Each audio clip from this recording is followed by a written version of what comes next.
tudo que acontece dentro do Jardim Murado não quer que você sinta o sabor da alimentação. Ai, acabou a criatividade do cinema. Ah, ninguém mais faz nada de inovador. Bom era no meu tempo que... Calma, para um pouco. A culpa é sua. Não totalmente, mas também é sua. A cultura pop é esse local dominado por mesmices comerciais, né? Isso daí é um fato. Amamos muito dessas coisas, eu particularmente amo muito. Muita coisa boa sai disso, mas é um fato que há um domínio de mesmice por aqui. Recentemente tivemos a confirmação de que a Warner vai reativar Os Seus Anéis no cinema. Já tinha voltado com a Amazon e para séries, e antes disso já havia sido reativada com a trilogia O Hobbit. Trilogia bem estranha, porque deveria ser um filme, aí depois 2 filmes, aí finalizou com 3 filmes, e uma história bem simples ali do Hobbit. O Hobbit na toca, né? Foi completamente arregaçada para caber nos cofres da Warner. Daqui a pouco Harry Potter volta ativa também. A Marvel é um ativo constante de histórias recalchutadas que um dia uma coisa ali e acolá dá certo. Franquias são revistas e refeitas o tempo inteiro. Netflix não larga de Stranger Things, pensa em derivados, outras abordagens, até Tartarugas Ninja, algo que me acompanha, acho que desde que eu tinha 5 anos de idade, tá voltando aí com um filme animado. São só alguns exemplos para dar peso à pergunta. E aí, rapaz, cadê o novo na cultura pop, o novo no cinema, o novo nas séries? É o fim do mundo. Acabou, não tem mais jeito. Boa sorte. Calma lá, como eu disse, né? O novo sempre vem, como também diria a música. Todos os anos, milhares de histórias são escritas, filmadas, sonorizadas, contadas. Porém, o cinema como conhecemos segue a lógica de se perguntar se existe público para aquilo que está sendo evidenciado. Eu mesmo faço essa curadoria tola baseada em números aqui no meu canal. A pergunta que eu faço é: como é que eu vou colocar tempo e dinheiro em algo que eu não sei se vai retornar sequer o comentário do cara que tem a tara por dizer first, né?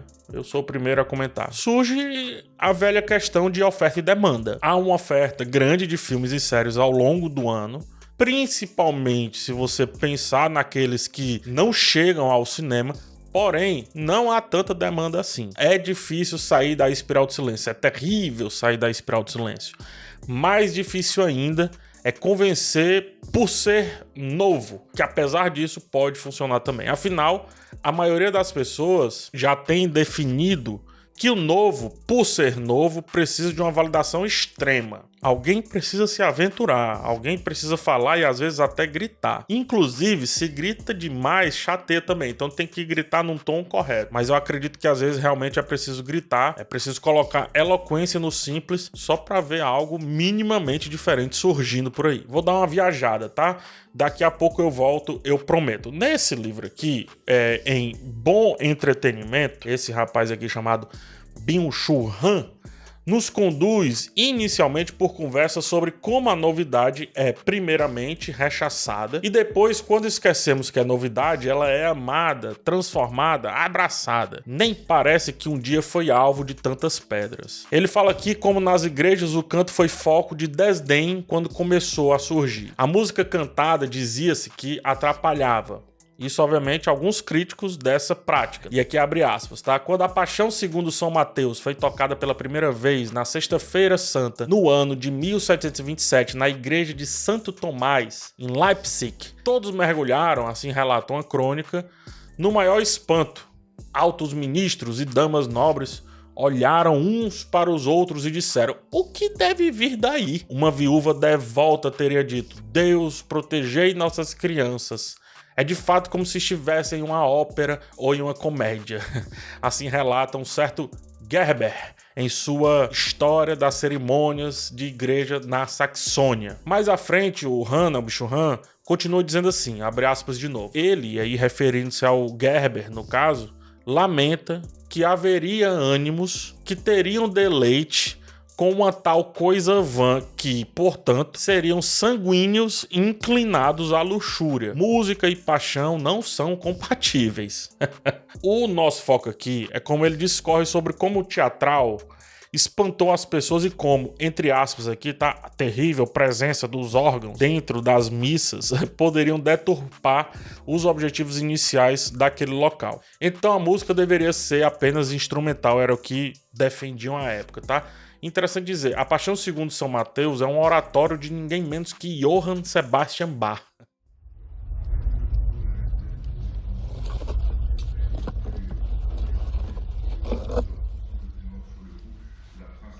O novo fere. O novo é aquele corte fino do papel na pele intacta.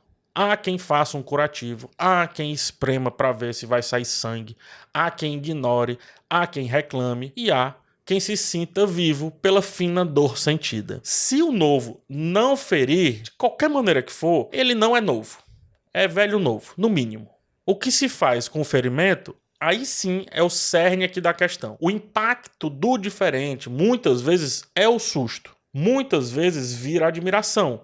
E noutras tantas vezes vira esquartejamento público. Proponho um experimento, para ficar mais claro aqui o papo. Observe essa imagem, tá? Temos uma imagem toda vermelha com um quadrado amarelo no canto inferior direito. O que te chama a atenção e uma rápida olhada aqui para essa imagem? Acredito que seja o amarelo. Alguns vão achar o amarelo destoante, outros vão pensar que preferem a harmonia do vermelho dominante. E alguns dirão que preferem o amarelo dominando tudo aquilo dali, né? Ele que deveria ser aquele quadradão inteiro. Se isso fosse cinema e mercado, o vermelho seria Harry Potter da vida, Marvels da vida, e o amarelo seria, por exemplo, só um filme chamado The Vast of Night. Imagine que o mercado da cultura pop seja esse grande quadrado vermelho agora. Imagine agora que existe o quadrado do underground, que vai ser representado pelo quadrado amarelo. Cada quadrado grande tem vários quadradinhos pequenos ali da mesma cor, são as unidades, aquilo que é produzido nesse ou naquele contexto. O mercado é um bloco de gelo flutuando no underground. De vez em quando passa um Titanic e vrap. E de vez em quando também um quadradinho sai do amarelo e vai para o vermelho, mas nunca o contrário. Existe o quadrado do cult, mas eu não vou trazer para não complicar mais do que eu já acho que já tá. O quadradinho saiu do amarelo e foi pro vermelho, e esse é o ponto. Vamos a partir daqui. Ao passo que esse quadradinho amarelo entra no vermelho, aparecem dois tipos de consumidores da cultura pop.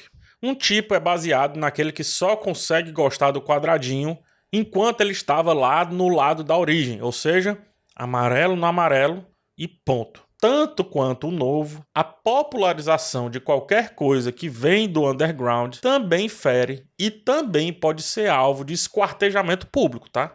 Dessa vez pelos amantes do pouco conhecido, né? Aqueles que só gostam de conhecer o que ninguém conhece. Note que todo filme, qualquer filme inicialmente pequeno ali que ganha o Oscar, ele passa por uma onda de ódio e só depois volta à aceitação depois de uma certa maturação. Aí tem Nomadland, Tudo em Todo Lugar ao Mesmo Tempo, Crash No Limite. E acredite, viu?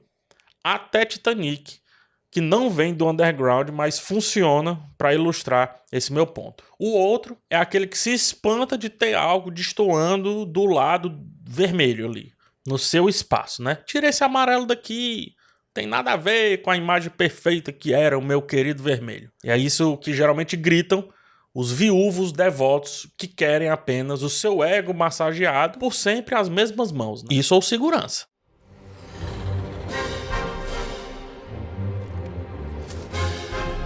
Buscar o novo, coisa que poucos fazem, pode ser uma forma muito eficiente de lidar com a incerteza e encontrar uma certa esperança, novas ideias, novas percepções. Por outro lado, o preço do velho é uma certa segurança do inverso, ou seja, da certeza. O preço do novo é se deparar com o incerto o tempo inteiro. Nesse contexto, as diferentes maneiras de lidar com o ferimento provocado pelo novo podem ser vistas como estratégias para enfrentar a incerteza e a instabilidade de um mundo em constante mudança. Eu vou começar a chamar um monte de gente aqui para me ajudar a falar isso, tá? O Jean Baudrillard, em Cool Memories, fala que, abre aspas, estamos numa era pós-moderna onde tudo é possível e quase nada é certo. Fecha aspas. Essa frase é muito poderosa porque ir no certo flerta com a ideia de que apostar naquilo que se garanta algum retorno antes da aposta em si é fazer o bom jogo, é fazer o jogo inteligente. Não é. Nem sequer é aposta, se você refletir bem. Afinal, se você já sabe do retorno, não é aposta. Pra Disney, por exemplo, a Marvel é ouro justamente por isso. Assim como grandes franquias para os seus respectivos estúdios são ouro também por isso. Porque garimpa e aposta vão requerer sorte ou um estudo mais apurado, coisa que o mercado, né, o mercado estabelecido, raramente tem paciência de fazer. E aí vamos no Bauman. O Bauman, em Modernidade Líquida, complementa essa ideia dizendo que a incerteza é o habitat natural da vida humana. Embora a esperança de escapar da incerteza seja também um dos motores que mantém os seres humanos em movimento, os tempos mudam, porém, e com eles muda a relação entre a esperança e a incerteza, assim como a estratégia que os seres humanos desenvolvem para conciliar essas duas. A esperança para com o novo pode mover ou deveria mover, porém não vende tanto quanto o velho. Por mais que haja um apreço pela incerteza, todo mundo vai gostar da incerteza, por isso que a gente assiste futebol e outros esportes, por exemplo. Ao mesmo tempo também há o instinto de fugir dessa incerteza, ainda que o novo tenha reconhecida qualidade, ao contrário do que costuma apontar para invalidar esse avanço ou para fazer o velho manter-se liquidamente atual. De todo o espectro consumidor da cultura pop,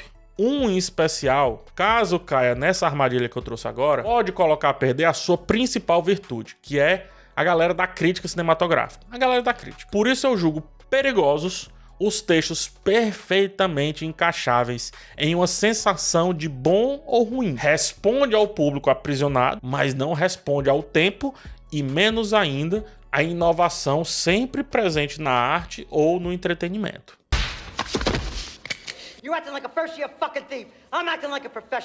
Roger Ebert, ele falou o seguinte sobre o filme Cães de Aluguel, no primeiro filme do Tarantino, numa crítica escrita lá em 1992. 92. Abre aspas, tá? Gostei do que vi, mas eu queria mais. Eu reconheço a história por trás dele. Tarantino promoveu o projeto do zero, com talento e coragem. E acho que é uma grande conquista para um novato. Foi feito com orçamento baixo, mas a parte que precisa de trabalho não custou dinheiro. É o roteiro. Tendo criado os personagens e modelado o esboço, Tarantino não faz muito com seus personagens, exceto deixá-los falar demais, especialmente quando deveriam estar inconscientes de choque e perda de sangue, fecha aspas. Eu não gosto de nota, tá? Mas eu vou usar aqui para ilustrar, já que o Roger Ebert, ele tornou-se notório por definir filmes com dedos para cima ou para baixo. Ele deu para Cães de Aluguel 2,5 estrelas de 5 no máximo. Veja só como ele elogia Tarantino enquanto ator, né, em detrimento ao escritor Tarantino. Sem querer cometer nenhum anacronismo, a história, é bom apontar, não concordou aí com Roger Ebert, assim como não concordou comigo e com vários outros críticos em várias situações. Porém, o ponto que eu quero levantar aqui é, eu duvido que o mesmo filme, lançado no mesmo ano, do mesmo jeitinho, mas com roteiro e direção do Martin Scorsese, teria a mesma abordagem. Eu duvido. É utópico pensar assim, né? Trata-se de um exercício filosófico. Mas eu trago isso porque é facilmente aplicável, né, essa questão a diversas críticas que almejam muito mais as estrelas quadrar um filme ou uma série em uma balança do que de fato trazer uma reflexão sobre os temas propostos. Scorsese, ele é apenas um exemplo dos vários nomes que são aceitos em quase plenitude, sendo por isso uma planta que está dentro do que eu chamo de jardim murado da cultura pop. That's me. Well, that's my avatar. At least until I feel like changing. O certo seria cerca viva, é bom que se diga, ou muro vivo, mas jardim murado é um termo que eu roubo da tecnologia, né, dos algoritmos aí, e que eu acho que combina um pouco mais aqui com esse tema, tá? Pra galera aí do vamos fazer uma call, o jardim murado é construído para manter o usuário preso ali dentro de um aplicativo ou algo parecido com isso, sem parecer que esse usuário está preso, porque afinal há muito verde, né? Há muitas oportunidades, muito o que se fazer. É um pouco também da construção do panóptico digital que o Byung-Chul Han ele fala em Sociedade da Transparência. Então quem quiser dê uma olhada.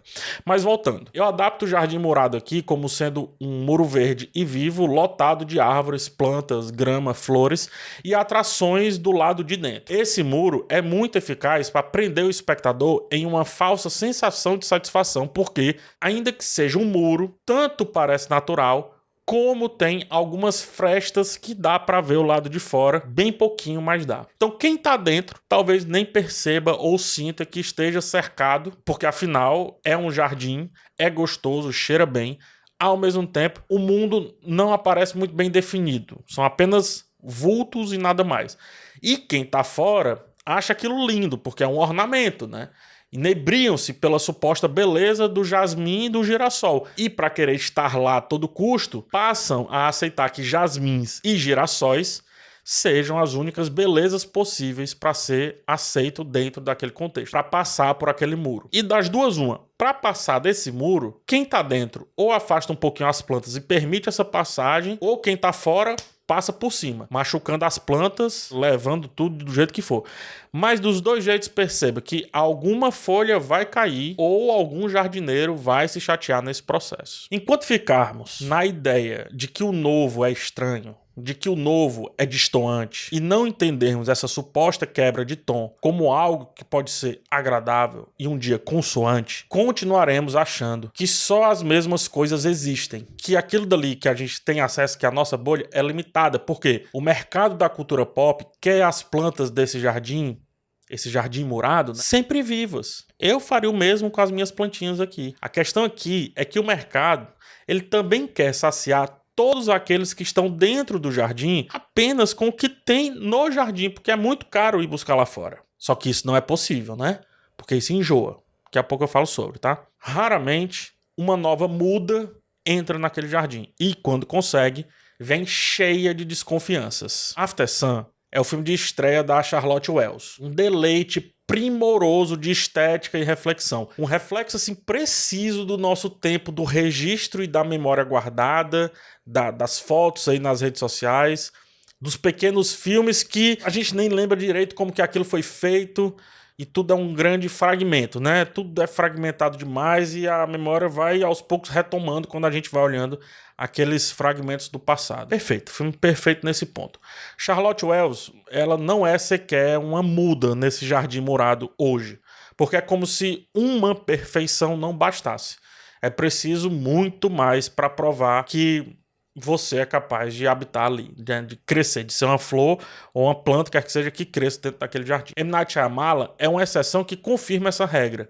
Ou não tanto, porque o mercado precisou engoli-lo e ao descobrir que ele não era exatamente o que um dia o fez entrar naquele jardim, ele continuou lá dentro, mas ele teve que se esconder várias vezes, dando frutos aí considerados podres, mas com a esperança que um dia um fruto de um sexto sentido fosse brotar ali, fosse germinar, né, naquela realidade. In this world, we're all so caught up in our own heads.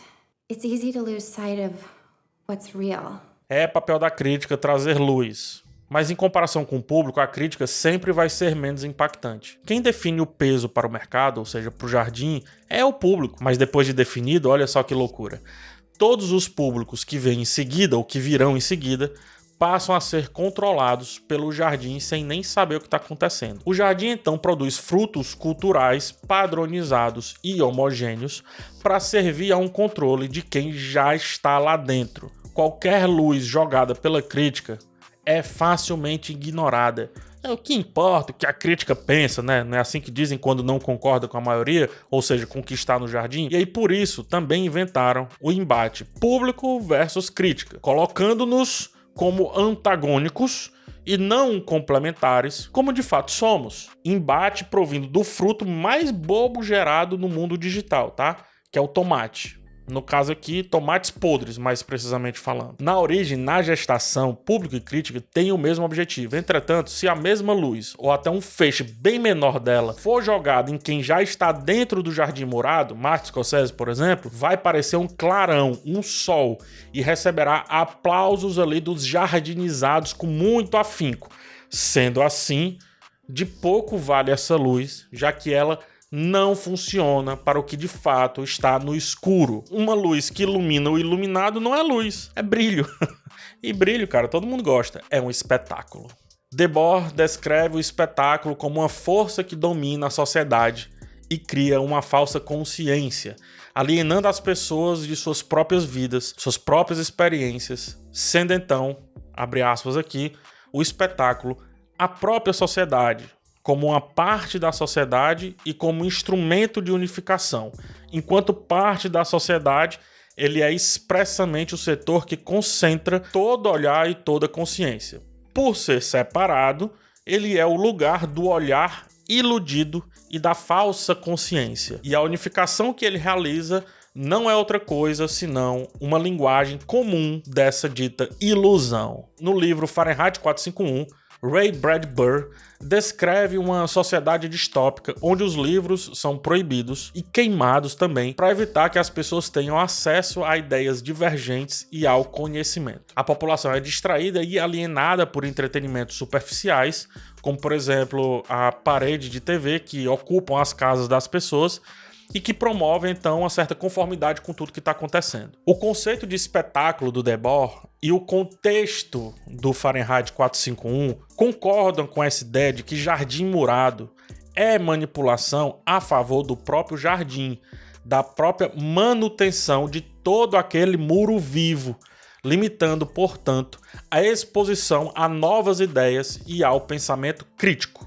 O jardim murado da cultura pop é onde a cultura dominante cria uma falsa sensação de satisfação e mantém as pessoas dentro de limites estreitos, impedindo-as de explorar perspectivas alternativas e levemente desafiadoras. Em resumo, o novo. Por isso que você fica com essa sensação de que no cinema nada é novo, tem um monte de novo, é você que não tá indo atrás. Aceitou o jardim. Até porque sair dele é encontrar insegurança, é encontrar muita coisa tenebrosa, mas se engana que dentro dele todo fruto é bom. Eu não sinto que exista fome para além do que as árvores desse jardim oferecem. Não a mesma fome. Experimente comer o mesmo prato de comida todo dia. Enjoa, né? Dá um leve fastio. Pensa-se sobre se a fome é suficiente para submeter-se de novo àquilo dali. E por isso leva à negação da comida a princípio. E isso acontece porque não era fome, era comer. É diferente. No começo era sabor. A partir daí, quando em seu limite, quando a fome volta rasgando os órgãos por dentro, gritando em ronco pelo estômago, turvando a vista e subtraindo a força das pernas, rapidamente ressurge a vontade da saciedade, mesmo que sejam a partir dos mesmos frutos de sempre. E aí perde-se o prazer do comer e ficam só os benefícios desse comer. O comer por necessidade. Pouco importa se sujo ou limpo, velho ou novo, bem feito ou mal feito. Comer o fruto já basta. E assim, come-se frutos velhos como se fossem novos. Não importa, na verdade. Frutos novos parecem ruins, dão uma sensação destoante, invasores da minha comida sacra, perturbadores de paladares desacostumados com o prazer do sabor. Sabores esses que precisaram morrer para que os frutos fossem novamente devorados exclusivamente pela fome e jamais pela vontade de sentir o sabor do comer. Tudo que acontece dentro do jardim murado não quer que você sinta o sabor da alimentação. Só quer que você coma pela exclusiva necessidade da fome. Nem mais nem menos. Enquanto isso, o jardim murado se alimenta de você.